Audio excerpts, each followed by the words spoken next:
Welcome to Apricity Melodies Woven from Petrichor, a calming and restorative sleep story crafted to gently soothe your mind and body. If you find peace in these tales and wish for more tranquil journeys, please consider liking this video and subscribing to our channel for a sanctuary of restful content. Before we embark on Lyra's journey through Atheria, we will begin with a gentle breathing guidance to help you settle in and prepare for a truly peaceful experience. For those eager to join Lyra immediately, chapter timestamps are conveniently located in the description below. Find a comfortable position, allowing your body to settle deeply into your bed or chair. Let go of any tension you might be holding and feel yourself supported and at ease. Adjust your blankets and pillows until you are perfectly cozy and warm. This is your dedicated time to release the day's worries and welcome tranquility into your evening. Imagine the soft golden light of the winter sun filtering through the branches, a gentle warmth embracing you. Let's take a calming breath together now. Inhale slowly and deeply through your nose, noticing the gentle coolness of the air as it enters your lungs. Hold it for a moment, feeling the quiet stillness within. Then exhale slowly through your mouth, like a soft sigh of contentment, releasing any lingering stress. With each breath, imagine the calming scent of petrichor, the earthy fragrance of rain on dry earth, washing over you, bringing a sense of profound peace. Picture the muted colors of the Atherian landscape, the soft greens and browns, and allow these gentle hues to calm your mind. If your thoughts begin to wander, simply acknowledge them with kindness and gently guide your attention back to your breath or to the sound of my voice. There's nothing you need to do but listen and allow the story to carry you into a state of deep relaxation and restful sleep. Feel the quiet strength of the winter sun, the grounding scent of the earth, and the gentle rhythm of the Apricity melodies. Let them wash away any unease, leaving you feeling serene and centered. Now, let us journey into the heart of Atheria and follow Lyra as she weaves melodies of warmth and peace. Chapter 1. The Village of Woven Sighs. The path to Oakhaven wound gently through a landscape draped in the soft hues of late autumn. Bare branches of trees reached towards the pale sky, their silhouettes etched with delicate grace against the muted backdrop. The air held a crisp coolness, a gentle nip that kissed the cheeks and carried the faintest whisper of wood smoke from distant hearths. Lyra, her simple lute slung comfortably across her back, walked with a peaceful rhythm, her footsteps muffled by the fallen leaves that carpeted the forest floor in shades of rust and ochre. As she approached Oakhaven, the very air seemed to thicken, growing heavy with an unspoken melancholy. It wasn't a sound, not exactly, but more a palpable presence, a subtle weight settling upon the senses.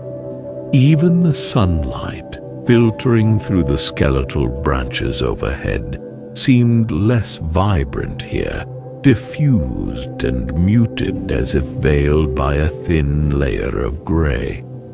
The village itself nestled in a small valley, its thatched roofs and timber-framed houses appearing to sag slightly, as if mirroring the despondency that permeated the atmosphere. Entering the village square, Lyra paused, her senses gently taking in the scene. The square was quiet, almost eerily so. A few villagers moved about, their movements slow and deliberate, their faces etched with a quiet sadness. Around each person, Lyra noticed wisps of gray, indistinct shapes that seemed to cling to them like shadows even in the diffused light. These she recognized were the sea, the visible manifestations of sorrow she had heard tell of the emotional burdens that weighed upon the hearts of Oakhaven. Setting down her pack near the ancient oak that stood at the center of the square, Lyra unwrapped her harp. The wood felt smooth and warm beneath her fingertips, a comforting tactile sensation in the cool air.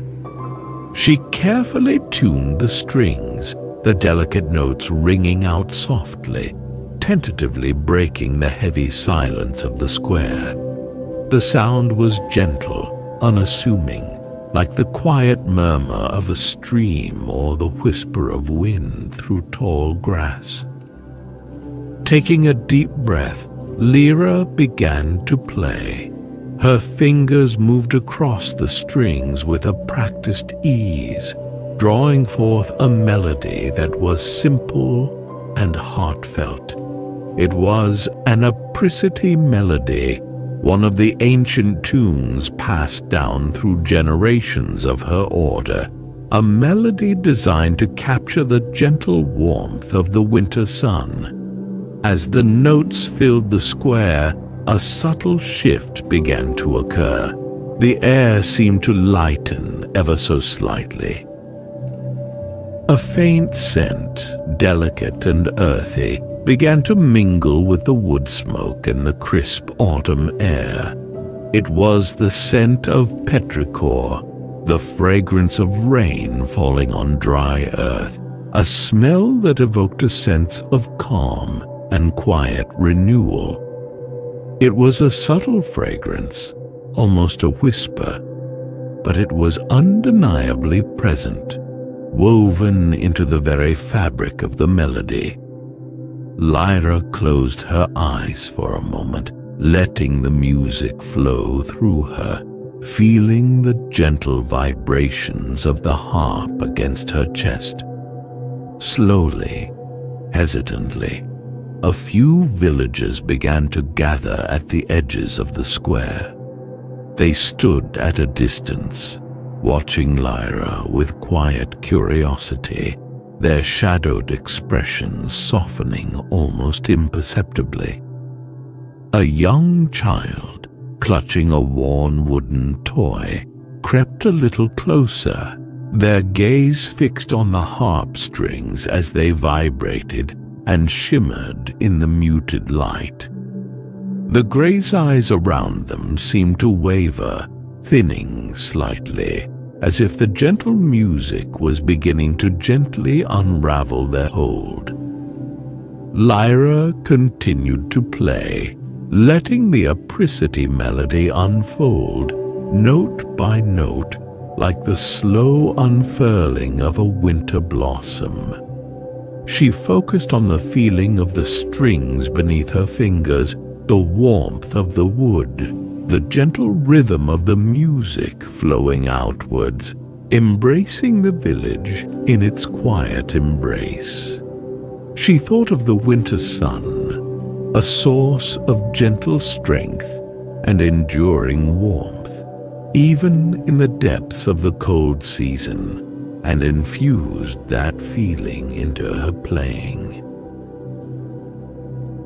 As the melody reached its conclusion, a stillness settled over the square, a different kind of silence than before.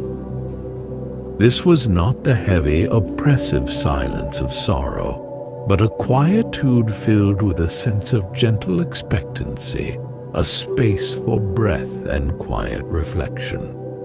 The scent of petrichor lingered in the air, a subtle promise of cleansing and renewal. Lyra lowered her hands from the harp strings and opened her eyes to meet the gaze of the villagers, their faces now holding a flicker of something akin to hope. A small, elderly woman, her face etched with lines of time and experience, stepped forward hesitantly.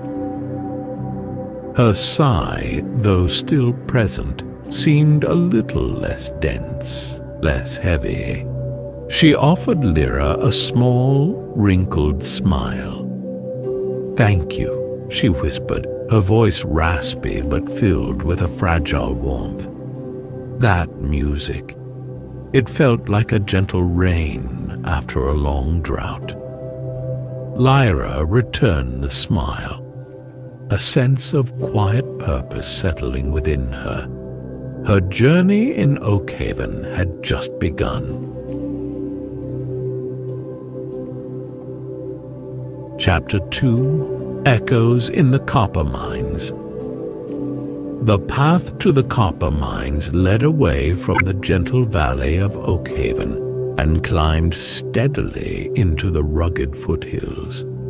The landscape shifted, becoming more stark and windswept.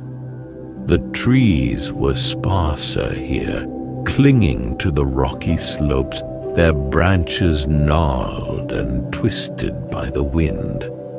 The air grew noticeably cooler, carrying the scent of damp earth and mineral dust, a stark contrast to the subtle floral hints of the village.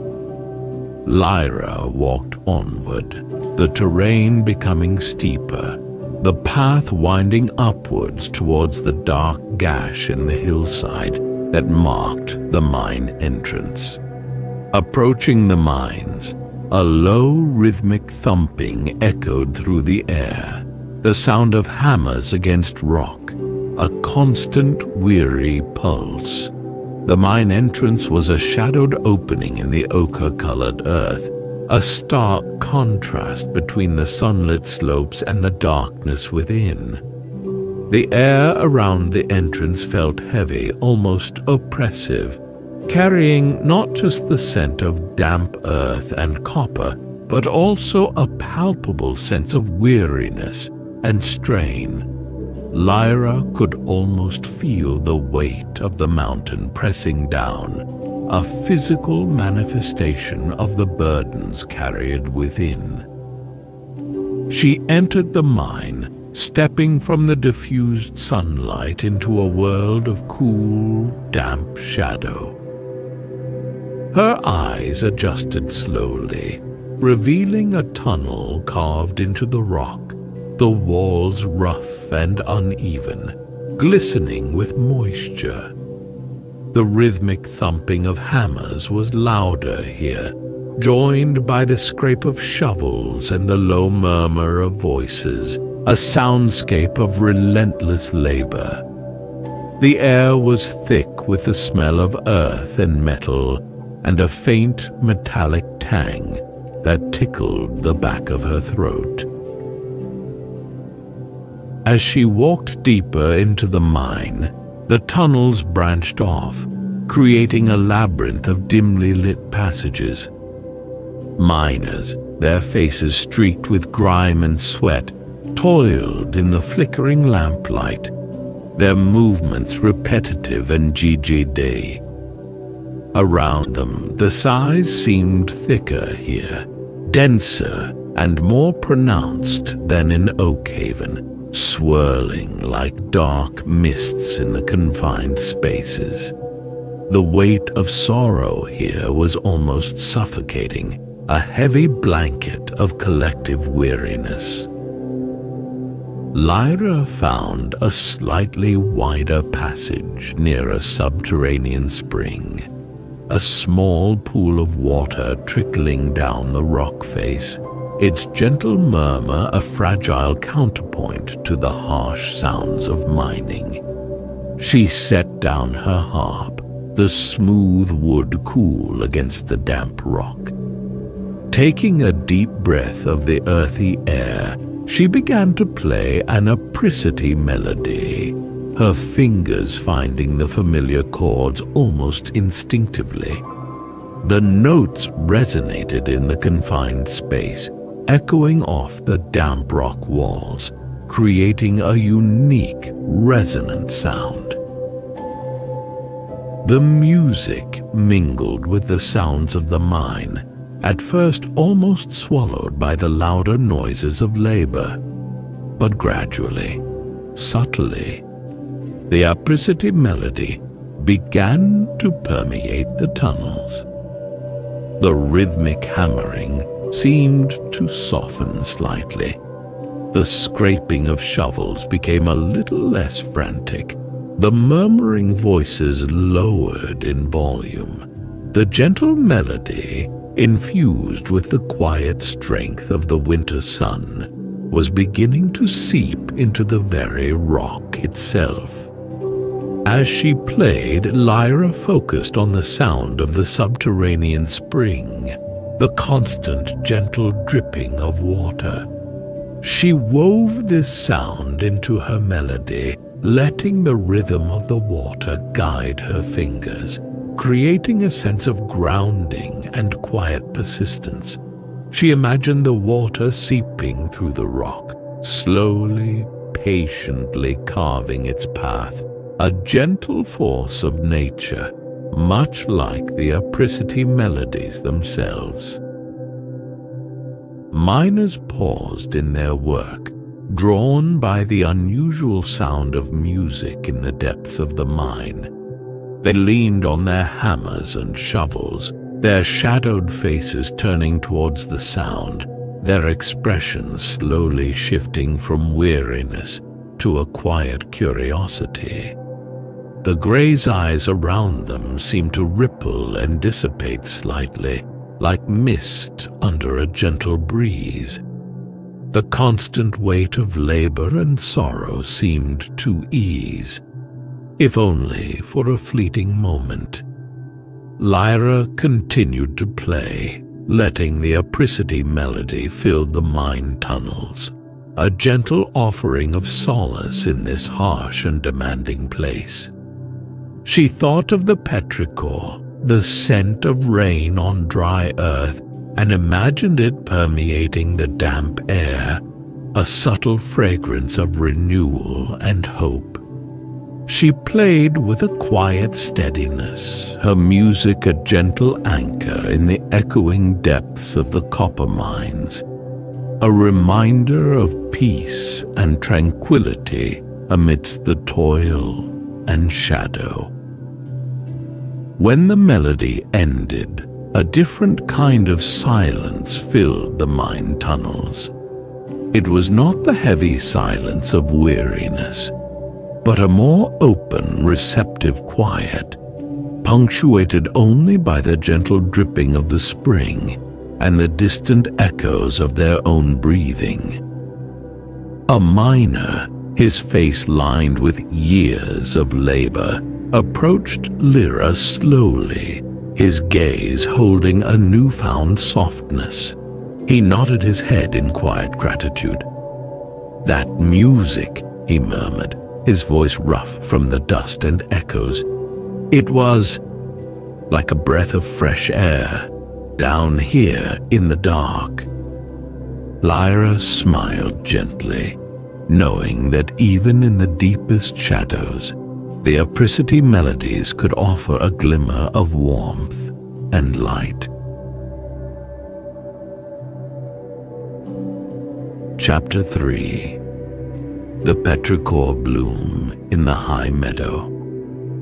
Leaving the echoing depths of the copper mines, Lyra ascended further into the hills, her path now leading towards the legendary high meadow. The air grew thinner and crisper, the landscape opening up into wide, sweeping vistas. The trees thinned out completely, replaced by stretches of hardy grasses and low-lying shrubs. Their colors muted in shades of brown and ochre, the palette of late autumn deepening into the hues of early winter.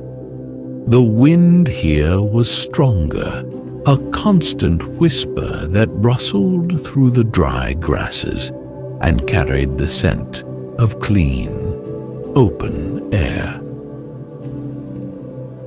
Reaching the high meadow, Lyra paused, taking in the panoramic view. It was a vast expanse of gently rolling land, stretching as far as the eye could see, bounded by distant peaks that pierced the pale sky. The meadow was not vibrant with color, but possessed a subtle beauty, a tapestry of muted greens and browns, a landscape of quiet resilience. The air here was exceptionally clean and fresh, carrying a hint of pine from the distant forests and the faintest, most delicate fragrance, almost imperceptible at first. As Lyra walked further into the meadow, she noticed small, unassuming plants scattered amongst the grasses. They were low-growing, with delicate feathery leaves and tiny blossoms, their colors ranging from pale cream to a soft, earthy brown. These were the Petrichor blooms, the plants that held the secret of capturing the scent of rain even in dry weather, the source of the calming fragrance she had begun to notice in the air. The scent grew stronger as she approached the blooms, no longer a faint hint, but a distinct earthy fragrance, the unmistakable aroma of Petrichor. It was a scent that evoked memories of gentle rain showers on sun-baked earth, a fragrance of cleansing and renewal, deeply grounding and profoundly calming. Lyra knelt amongst the Petrichor blooms, gently touching their delicate petals, feeling their subtle texture, soft yet resilient. Closing her eyes, Lyra breathed deeply, inhaling the pure Petrichor-infused air. The scent filled her senses, washing away the lingering echoes of the mine and the weariness of the journey. It was a scent that seemed to penetrate deeply, reaching into the quiet corners of her mind, soothing any lingering anxieties and fostering a sense of deep inner peace. She felt a profound connection to the earth here, a sense of being grounded and centered in the vastness of the meadow. She unwrapped her harp, the wood feeling cool against her fingers in the crisp air. The vastness of the meadow and the purity of the air seemed to invite a new melody, a song born from the quiet resilience of the landscape and the grounding scent of the Petrichor blooms. She began to play, letting the fragrance guide her fingers, allowing the melody to unfold organically, inspired by the stillness and subtle beauty surrounding her. The Apricity melody that emerged was different from those she had played before. It was simpler, perhaps, more spacious and open, mirroring the vastness of the meadow itself. It was infused with the earthy fragrance of Petrichor, carrying the scent of rain and renewal within its notes. The melody flowed outwards, carried on the gentle wind, mingling with the rustling grasses and the distant whisper of the peaks. As she played, Lyra felt a sense of deep tranquility settle within her. The vastness of the meadow seemed to dissolve any sense of personal worry or concern, replaced by a feeling of being part of something larger, something ancient and enduring. The scent of Petrichor grounded her, connecting her to the quiet strength of the earth, a reminder of resilience and the cyclical nature of renewal.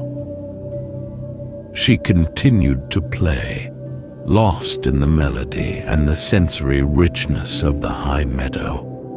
The gentle breeze brushed against her skin, a soft, tactile sensation, carrying the petrichor fragrance and the whisper of the grasses.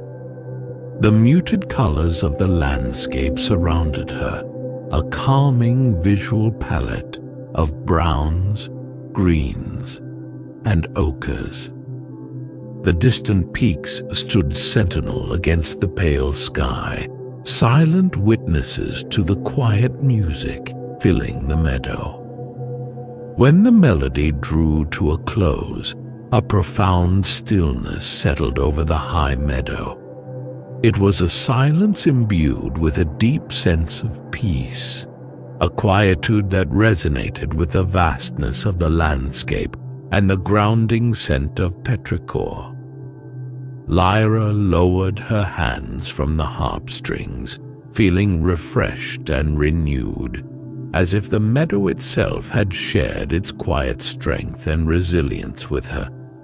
She knew this melody, born from the petrichor blooms and the vast stillness of the high meadow, would carry a unique and profound tranquility, a true Apricity melody woven from the very scent of rain on dry earth.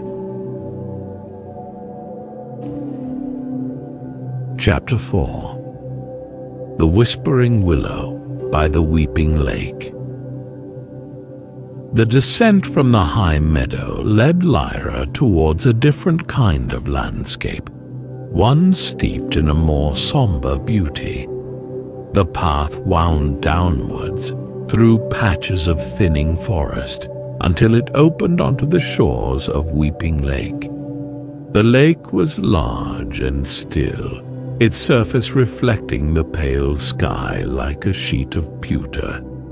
The surrounding hills sloped gently down to the water's edge, their colors muted and subdued, mirroring the melancholy atmosphere of the lake itself.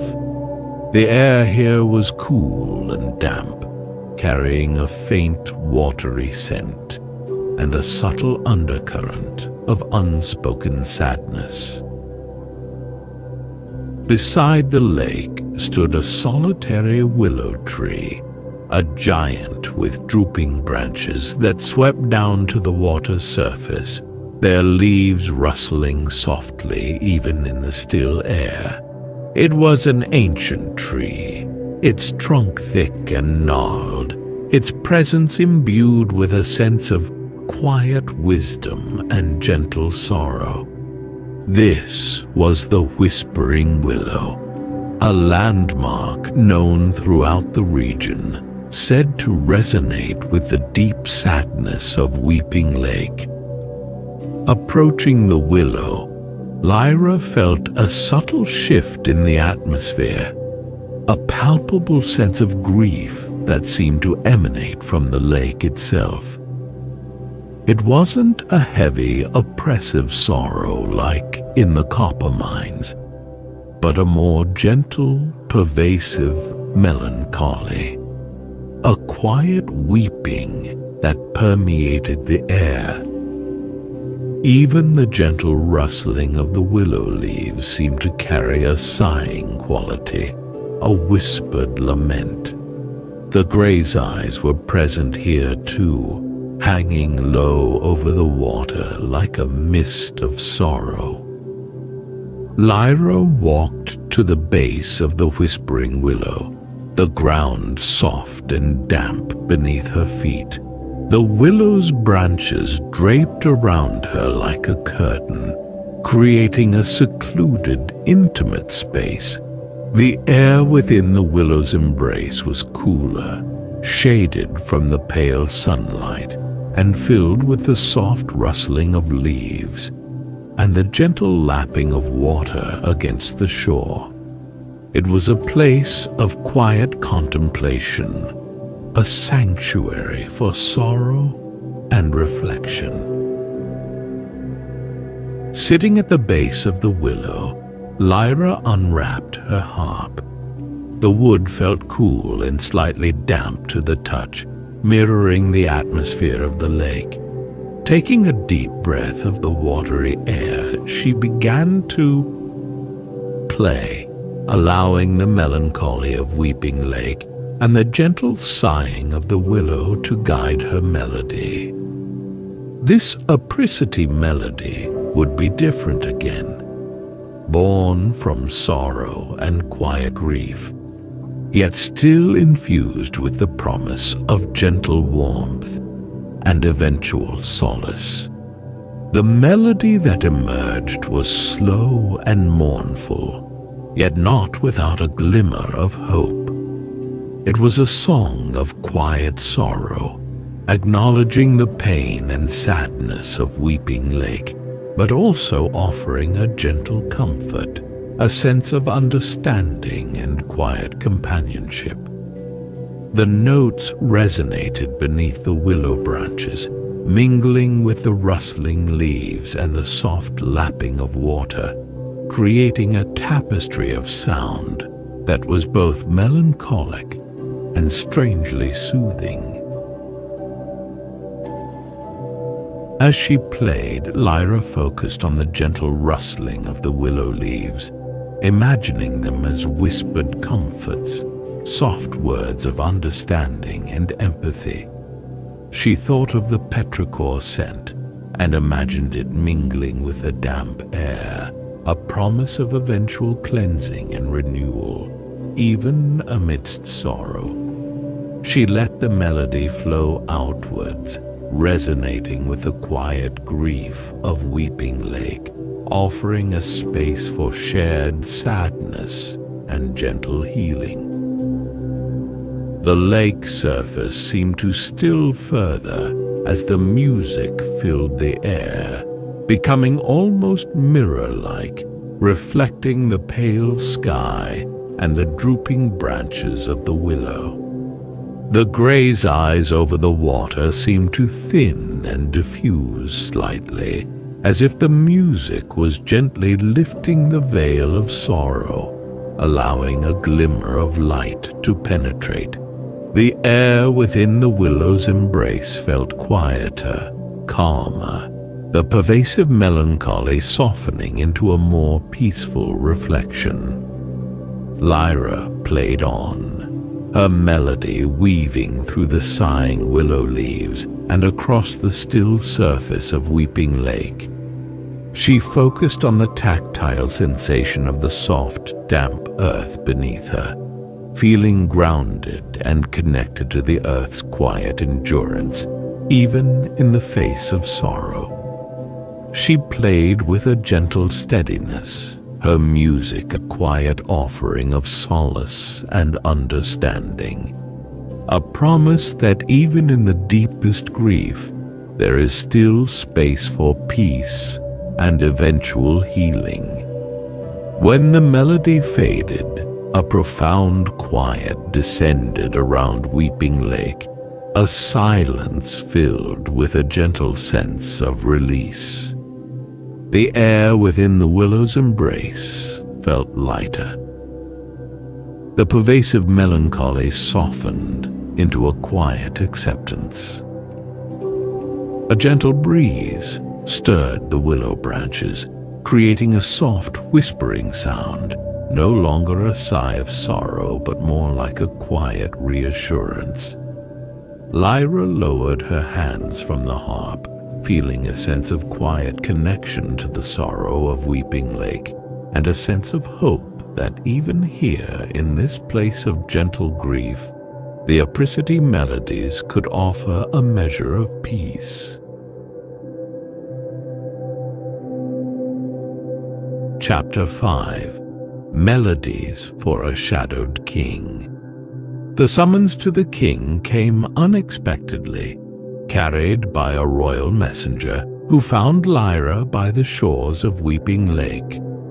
The king, burdened by a profound sorrow that shadowed his entire kingdom, had heard whispers of the wandering musician and her Apricity melodies. He requested her presence, hoping her music might offer some solace, some respite from the weight of his grief.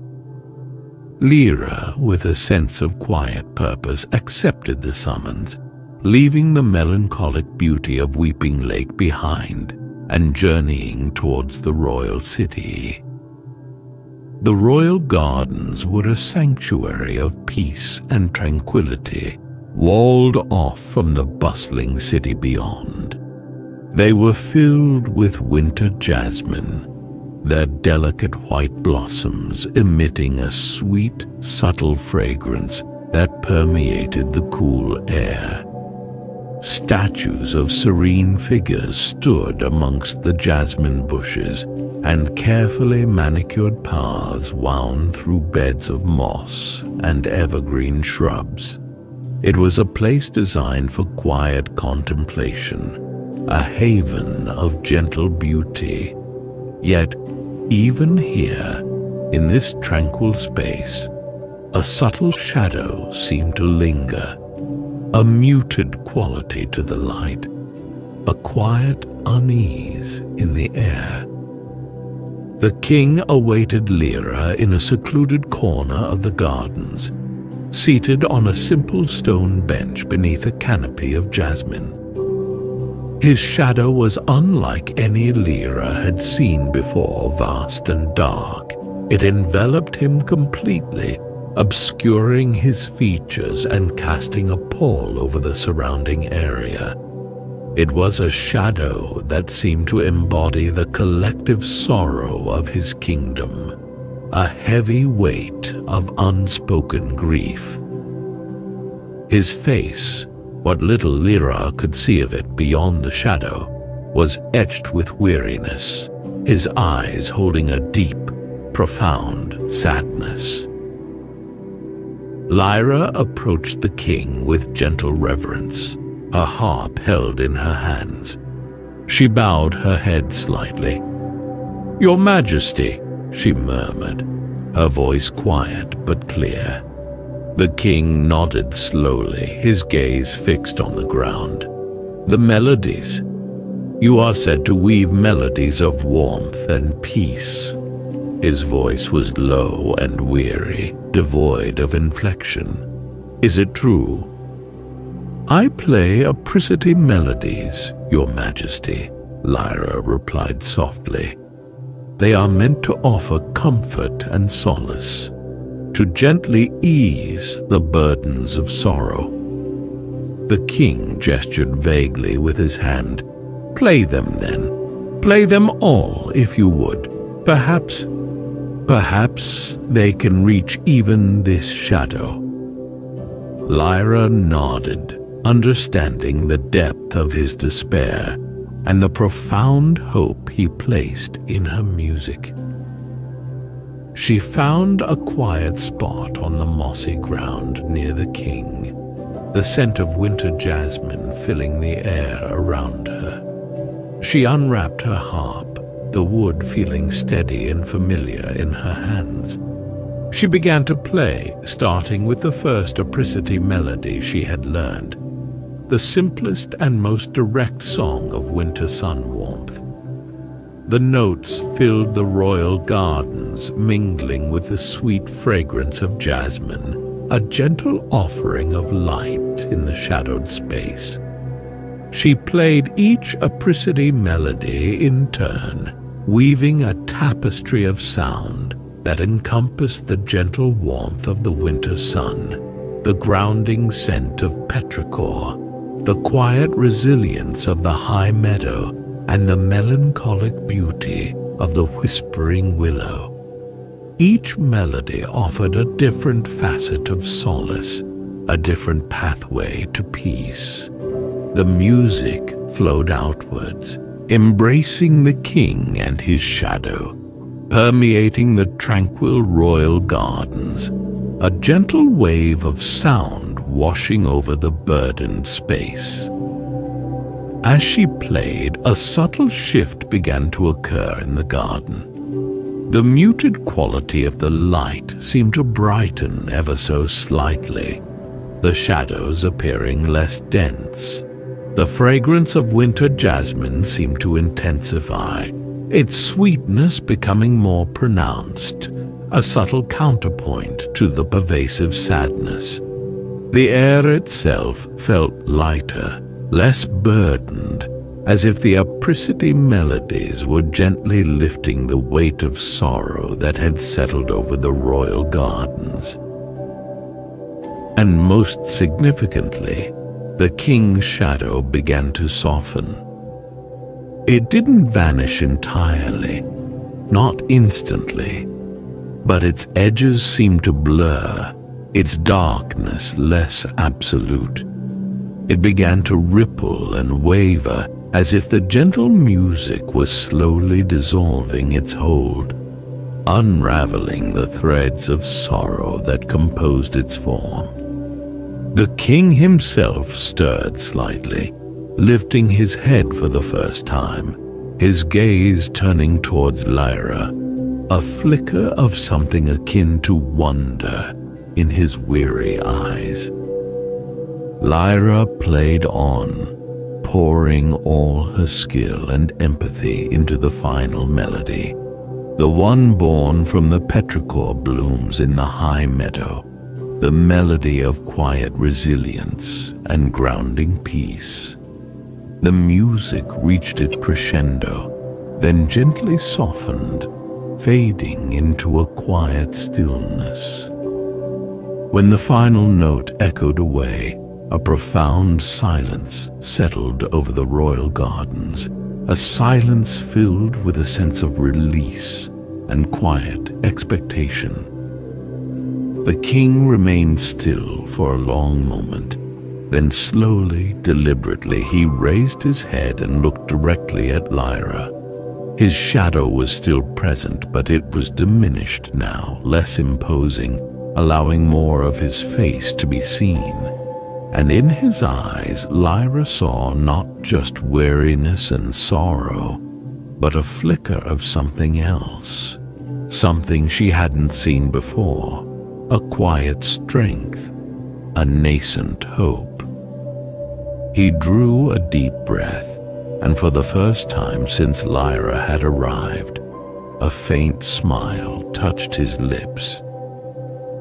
"Thank you," he murmured, his voice still weary but now carrying a thread of warmth. "Your melodies, they have brought a little light back into the shadows." Lyra returned the smile, knowing that even for a king burdened by the sorrow of a kingdom, the Apricity Melodies could offer a gentle path towards peace and renewal.